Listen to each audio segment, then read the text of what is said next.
Minha doença psíquica me afastou por mais de 15 dias e agora vou precisar passar numa perícia do INSS. Como é que funciona? O que eu devo fazer? Como serei avaliado?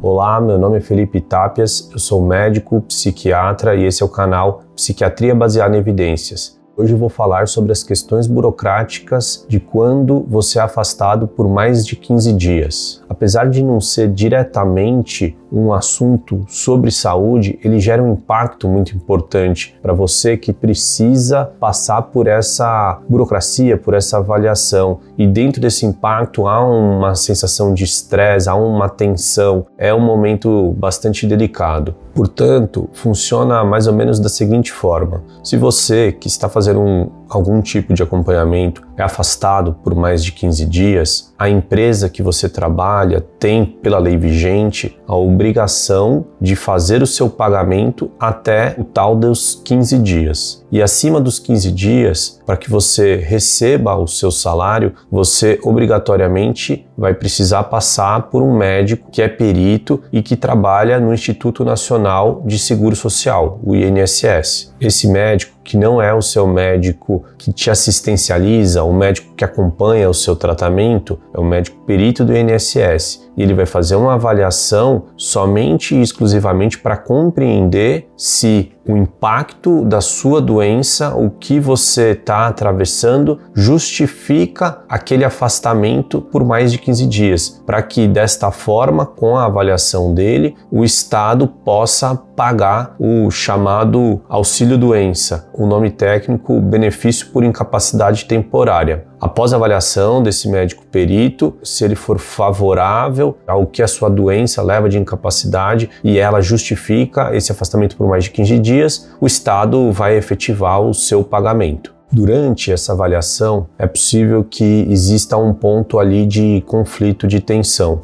Apesar desse médico perito ter a formação médica, o médico normalmente tem aquele papel de diminuir o sofrimento, de fazer diagnósticos e tratar doenças, de melhorar a qualidade de vida. Ele, naquele momento, está dentro de um papel administrativo, ele está exercendo uma função em que ele tem uma grande responsabilidade de checar tua enfermidade e dessa forma fazer uma correlação sobre a quantidade de tempo de afastamento necessário para que você possa melhorar ou tratar até ficar bem, ficar nas suas condições plenas para poder exercer sua atividade laboral. O Estado, ele tem a responsabilidade de efetivar esse pagamento para todos os enfermos que estão incapacitados. E aqui a questão é que em algumas doenças, apesar do adoecimento, esse paciente ele não obrigatoriamente está incapacitado de exercer a sua função. Um exemplo aqui dentro dos meus atendimentos, dentro do acompanhamento, pacientes com crises de pânico, que têm crises que são muito impactantes, que geram sofrimento importante. Esse tipo de paciente ele pode sofrer um afastamento de mais de 15 dias, mas após o tratamento, se tudo correr de uma forma bastante favorável, ele vai retornar às suas atividades laborativas. Ainda que ele possa estar com uma certa sensação, um incômodo, um medo de ter uma nova crise, esse medo ele pode não gerar uma incapacidade. Então ele não está ali uma remissão exatamente completa, plena dos sintomas, mas eventualmente ele já pode retomar suas atividades laborativas. Isso precisa ser avaliado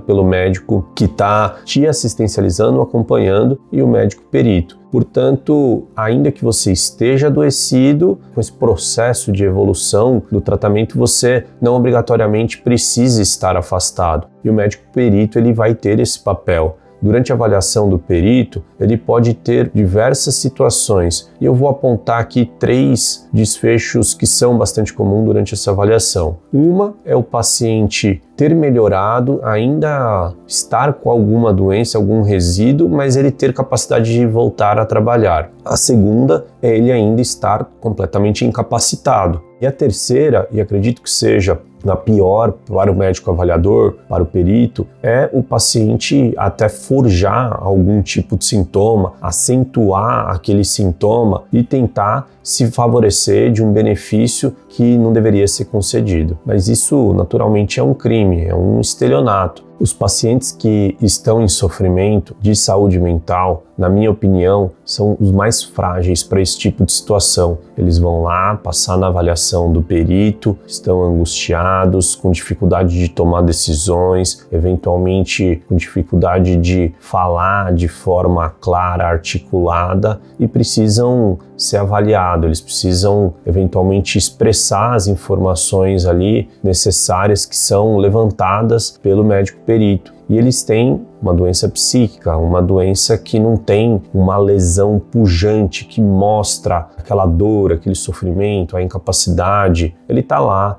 angustiado com o conjunto de sintomas dele. E o perito precisa ser bastante experiente para fazer aquela avaliação e entender o sofrimento daquele paciente dentro do que ele vai passar de informações e dentro do que o perito vai guiar, vai trilhar ali as perguntas para poder elucidar e ter a capacidade de deferir ou indeferir esse auxílio, esse benefício de doença. Por outro lado, existe um médico perito que precisa ter uma responsabilidade social. Ele precisa dar o benefício aos pacientes que de fato têm um adoecimento que incapacita a sua atividade laboral. Portanto, ele precisa estar concentrado, ele não é uma máquina, ele é formado de informações ou de crenças morais, religiosas, e ele precisa muitas vezes se despir de tudo isso para poder fazer uma avaliação sensível e objetiva. Existe um estudo interessante sobre 3 psicólogos israelenses que fizeram a avaliação de mais de 1.100 processos de 8 juízes das maiores penitenciárias do Estado de Israel. Os juízes faziam a avaliação ali, muitas vezes, de progressão de pena.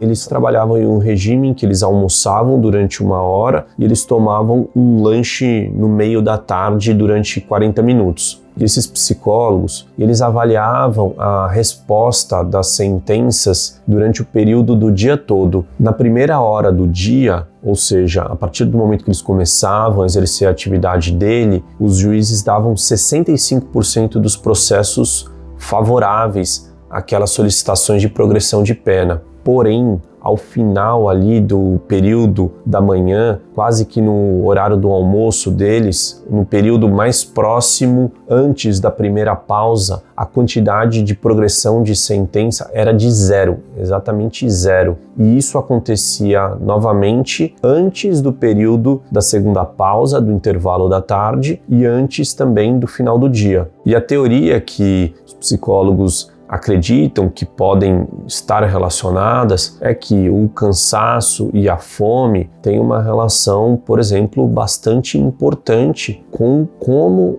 o resultado daquela solicitação de progressão de pena pode ser favorável ou não. Para os juízes darem uma progressão de pena, eles precisam fazer uma avaliação mais minuciosa. É uma situação que gera um gasto de energia maior, da concentração, para entender se aquele sentenciado vai ou não ter uma situação mais favorável. Então, na dúvida, normalmente é mais fácil você não progredir a pena do sentenciado. Portanto, nos períodos de maior cansaço, dava 0% de progressão de pena. Essa comparação pode parecer um pouco esdrúxula de paciente e de sentenciado, mas aqui, naturalmente, não é disso que nós estamos falando. Eu estou falando aqui de quem avalia, do avaliador, o juiz e o médico, o perito que está lá fazendo a mesma avaliação. Existem, então, muitas variáveis que vão favorecer ou desfavorecer essa interpretação da sua perícia para você poder receber o seu benefício. E aqui, uma das formas para você tentar ir o mais preparado possível para esse tipo de avaliação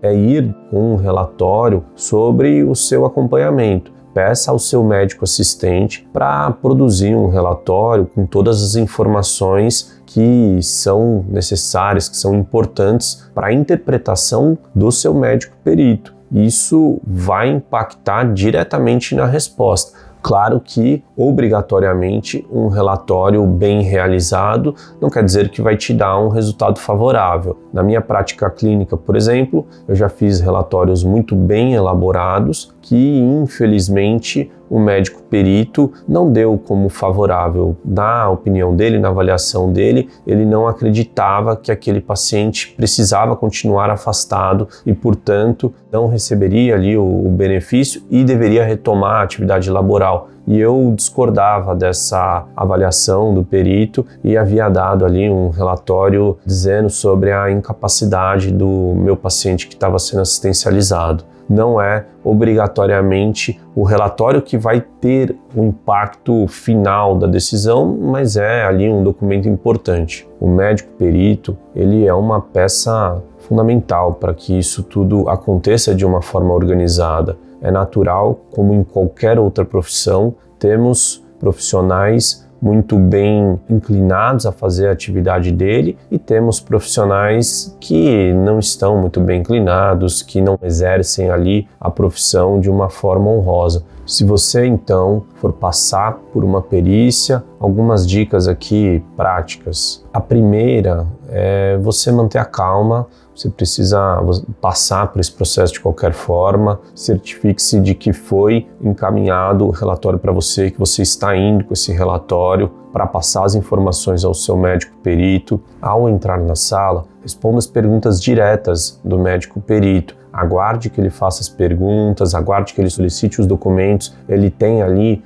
um processo normalmente organizado de como ele faz aquela avaliação, ele tem uma linha de raciocínio, então deixe que ele conduza aquela avaliação. Quando você estiver ali percebendo que está no final, caso ele não tenha feito alguma pergunta sobre as informações que você ainda acredita que são importantes para que ele faça a avaliação final, o julgamento ali do teu benefício, você no final pode solicitar para ele que faça alguma consideração e passe as informações ali de uma forma que ele entenda bem. Você pode pegar um médico que não é muito cordial, que não é bem-humorado, eventualmente até que não é educado. E aqui, como você faz com outras pessoas, continue sendo uma pessoa educada e cordial. E lembre-se que, ainda que o resultado final seja desfavorável, essa é uma primeira avaliação